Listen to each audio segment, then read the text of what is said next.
आज मैं अपनी ज़िंदगी का सबसे यादगार सफ़र के बारे में आपको बताता हूँ। ऐसा यादगार सफ़र जो हमेशा ही मुझे इंसिस्ट करता आगे बढ़ने के लिए और जीवन में कुछ करने के लिए। मैं मुंबई से घर अपने पिपरिया आ गया था।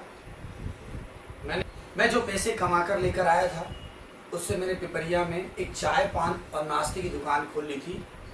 लेकिन कुछ दिनों बाद मुझे दुकान बंद करना पड़ा क्योंकि उसमें घाटा लग गया था। घाटा क्यों लग गया था, ऐसी क्या वजह थी, क्यों ऐसा लॉस हुआ, मैंने अपनी किताब CA pass the real story में इसे अच्छे से बताया है। और मुझे दुकान बंद करना पड़ा। दुकान बंद करने के बाद पिपरिया में ही गुरदासमल भगवान दास की कपड़ों की दुकान है।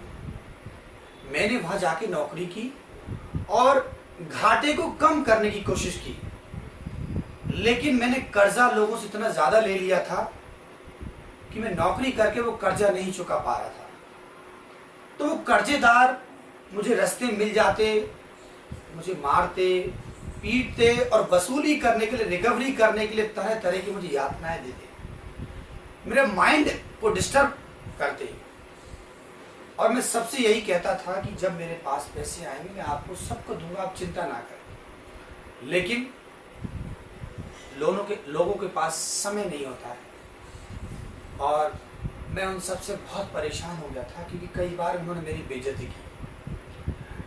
और इन सब तंगियों से परेशान होकर एक दिन मैं अपनी माँ के पास पहुँचता हूँ और माँ से कहता हूँ कि माँ, मेरा सामान पैक कर दे।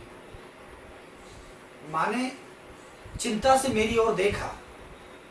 क्यों, कहाँ जाना है? माँ, मैं बाहर जाना चाहता हूँ, भोपाल जाना चाहता हूँ, मैं वहाँ कुछ काम करना चाहता हूँ और जीवन में कुछ बनना चाहता हूँ। माँ चिंता से मेरी ओर देखती रही, लेकिन वो मेरे इस फैसले से बहुत खुश थी। उसने मेरा सामान पैक कर दिया। एक बोरे में एक स्टोव, कुछ बर्तन, 5-7 किलो आटा और थोड़े से दाल चावल एक बोरे में भर के पूरा मेरी ओर सरका दिया। और जो उनकी साड़ी होती है उसमें एक पल्लू होता है, किनारा होता है, उस किनारे को उन्होंने ऐसा लिया, उसमें गठान बंधी थी, उस गठान को खोला और उस गठान से कुछ पैसे मुझे दिए। वो पैसे मैंने देखे, वो 60 रुपए थे। माँ ने कहा कि मेरे पास इतने ही पैसे, तू इन्हें रख ले, रास्ते में तेरे काम आएंगे। मैंने वो 60 रुपए हाथ में लिए और मैंने माँ से कहा कि तू मुझ पर भरोसा रखना माँ, देखना एक दिन तेरे 60 रुपए में 60 लाख रुपए बनाकर दिखाऊंगा, मुझ पर भरोसा करना। मैं इस बार जीवन में कुछ बनकर ही लौटूंगा। और मैंने और माँ ने एक दूसरे को जी भर कर कम से कम 5 मिनट देखा। हम दोनों ऐसे देख रहे थे जैसे कि शायद ही हम दोबारा जिंदगी में कभी मुलाकात करें या शायद ही हम कभी मिले। करीब 5 मिनट एक दूसरे को देखने के बाद मैंने बोरा उठाया, पीठ पे टांगा और चल दिया, घर से निकल गया। घर से बाहर निकलने के बाद एक थोड़ा सा राइट टर्न आता है, तो मैं राइट टर्न मुड़ता हूं और मेरी निगाह ऐसे पीछे घर की तरफ जाती है। तो मैंने देखा माँ दरवाजे पर खड़ी हुई थी, मेरी ओर देख रही थी और उनकी आंखों में आंसू थे। मैंने अपने आप से कहा, तेरे आंसुओं की सौगंध माँ, इस बार मैं कुछ बनकर ही लौटूंगा, मैं खाली हाथ नहीं लौटूंगा। देखना तेरा प्यार एक दिन मुझे बहुत ऊपर ले जाएगा। ऐसा सोचते सोचते मैं बस स्टैंड पर आ गया और बस का इंतजार करने लगा। तभी पीछे से एक आवाज आती है, भैया। तो मैंने पीछे मुड़ के देखा, मेरे 2 छोटे भाई बहन खड़े हुए थे। मुझ में और मेरे भाई बहनों में 11 से 12 साल का अंतर है। घर में मैं सबसे बड़ा था। मैं घर में सबसे बड़ा हूं।